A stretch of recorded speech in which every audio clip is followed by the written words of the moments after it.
Merci de nous rejoindre à l'heure des informations sur Centrale Togo Télévision, la torche des générations. Mesdames et messieurs, voici pour vous les titres. Poursuite du championnat national de football première division. Asco de Kara a croisé les crampons avec Unisport de Sokodé sur le terrain municipal de Sokodé. 2 buts à 1 en faveur d'Asco de Kara, c'était le score final à l'issue du match. Les détails, vous les aurez ici avec Mourou Fousseni. À l'étranger, ce fut le début du procès du coup d'état manqué contre Andry Rajoelina. Et puis, nous irons au Bénin où un opposant à Patrice Talon a été condamné à 10 ans de prison. Voilà tout pour les titres. À nouveau, bienvenue mesdames et messieurs. Je le disais en titre, week-end dernier, ce fut la poursuite du championnat national de football avec le croisement de champions entre Asco de Kara et Unisport de Sokodé. Un match qui s'est soldé à 2 buts à 1 en faveur des condamnés de la COSA. Les détails, c'est avec Mourou Fousseni qui était sur le terrain. La rencontre Unisport de Sokodé et Asco de Kara a tourné à l'avantage des visiteurs 1 but contre 2. Démarré sans une phase d'observation, les deux équipes affichent leurs ambitions. 38e minute, Fama Djamiou ouvre le score pour Unisport de Sokodé sur un joli centre de Gandhi Traoré Aminou. Malgré les multiples pressions des visiteurs, le score restera 1-0 à la pause. Revenu des vestiaires, Asco affiche d'autres intentions. 60e minute, dans une forêt de jambes, Sakor Terry égalise pour Asco. Revigoré, la formation de la COSA maintient la pression et à la 65e minute, Ouattara Moutalabou marque le deuxième but pour Asco de Kara.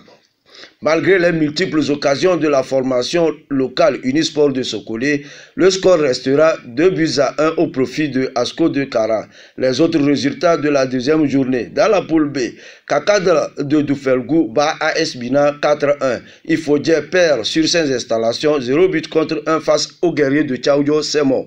ASCK bat Sarah Football Club de Bafilo 3 buts à 0. Dans la poule A, Gomido et Entente 2 font jeu égal 0 but partout. Boulessou bat Kotoko de la Vie 3 buts à 1. Dito et Ange se séparent dos à dos 0 but partout. C'est sur ce score de 0 but partout que ASOTR et l'AS Togo Port se séparent.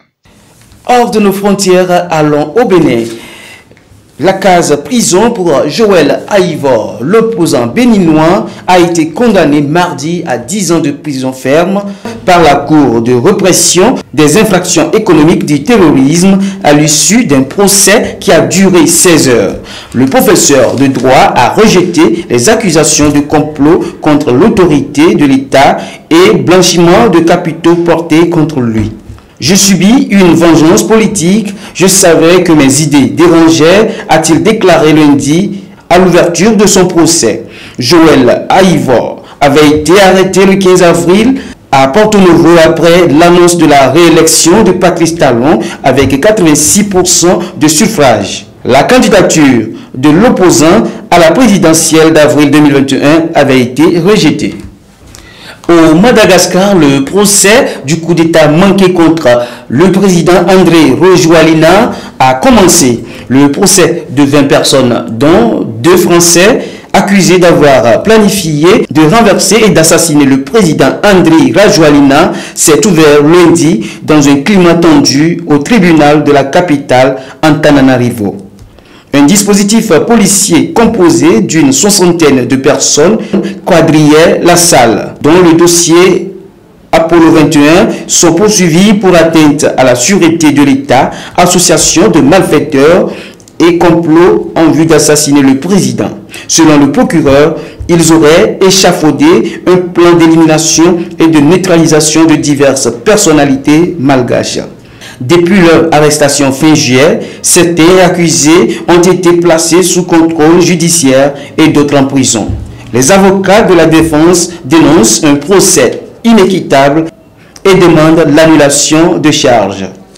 Voilà, mesdames et messieurs, c'est ici que nous mettons fin à cette édition. Merci à vous d'être restés des nôtres. Au revoir. Bye bye.